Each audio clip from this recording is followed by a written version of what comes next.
কাজী হায়াত আগে পরিশ্রম করতো প্রচুর। আমি যে কোনো চরিত্রে দাঁড়াইতে পারি। একটা ইয়ে নিয়ে খেলা খুলি, আমি জানি দায়িত্ব সদস্য পদ বাতিল হয়েছে, কেন বাতিল করছে এটা দেখবো আমরা, আর উল্টা গালি দেবে এটা, তাই ওটা বিচার করবো আমরা। দায়িত্ব সদস্য পদ বাতিল হয়েছে, কেন বাতিল করছে এটা দেখবো আমরা। যদি ওটা অন্যায়ভাবে করে থাকে অবশ্যই এটা ফেরত দেবো, আর যদি কোনো অন্যায় না করে যদি সাজা পাবে কেন, আর যদি অন্যায় করে ওটা আমরা দেখবো, ওকে ডাকবো, ডাইকে ওটা বিচার করবো আমরা। আর যারা 200 কয়েকজন জানি বাদ দিয়েছিল, আমরা সবাই কার্ডই ফেরত দেবো, একটা কার্ডও বাদ থাকবে। জায়েদ খান, হ্যাঁ অবশ্যই শুভেচ্ছা বার্তা অবশ্যই।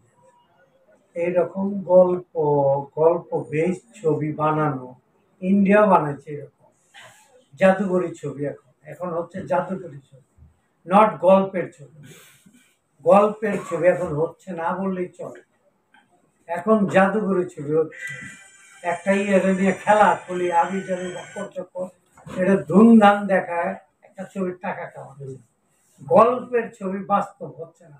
10টা ছবি রিলিজ হলে 1টা বা 2টা গল্পের ছবি, আর বাকি সব নাটক স্টাইলের গল্প। আসলে গল্পের ছবি চলবেই, গল্প ভালো বলবে। আমার যে কোনো ছবি আমার ঘর থেকে রিলিজ হবে, আপনি ছবি দেখেন, খারাপ বলতে পারবেন, অবশ্যই ভালো লাগে। আমি গল্পের উপরে জোর দেই, গল্পটারে ভালো রাখার চেষ্টা করি, দেন ছবি বানাই। গল্প ঠিক নেই, ওই গল্প আমার যার ভালোই লাগে, আমারই ভালো লাগবে না, দর্শকের ভালো কীভাবে লাগবে, আর উল্টা গালি দেবে এটা।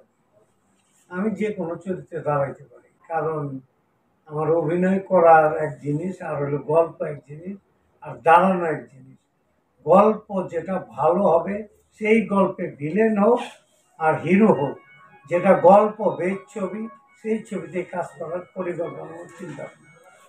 কাজী হায়াত আগে পরিশ্রম করতো প্রচুর, এখন কাজী হায়াত ভাইয়ের একটু শরীরটা একটু দুর্বল। যদি উনি ভালো কাজ করেন, ওনার কাজ করাবো। উনি ভালো মেকার, ভালো কাজ বোঝে, গল্প বোঝে উনি, আর কিছু না। এই গল্পটায় কি লিখতে হবে, এই জিনিসটায় কি লিখতে হবে, এটা কাজী হায়াত বোঝে। দর্শক ভাই বোনেরা, আপনারা আমাকে দেখছেন, আমি আপনাদের জন্য আজকে শিল্পী সমিতিতে আসা। ভালো কিছু উপহার দিব, ছবি দেখবেন, বাংলা ছবি দেখবেন, বাংলা ছবির পাশে থাকবেন, এইটুকু আমি আশা করবো। আসসালামু আলাইকুম। ভাইয়া, আমি একটা প্রশ্ন ভুলে গিয়েছিলাম, যদি মাইন্ড না করেন, শেষ করে দিয়েছেন। শেষ করার আবার কি যে ডিপজল ভাইকে আবার সেই ভিলেনের চরিত্রে কখনো তাকে দেখা যাবে কিনা, উনি তো ভক্তরাই আপনার বললাম, ভিলেনও বুঝি না আমি, হিরো বুঝি না আমি। গল্পের যদি ভালো গল্প হয়, ওই ছবি যে ছবি যেটা হিরো হোক বা ভিলেন হোক, আমি কাজ করি।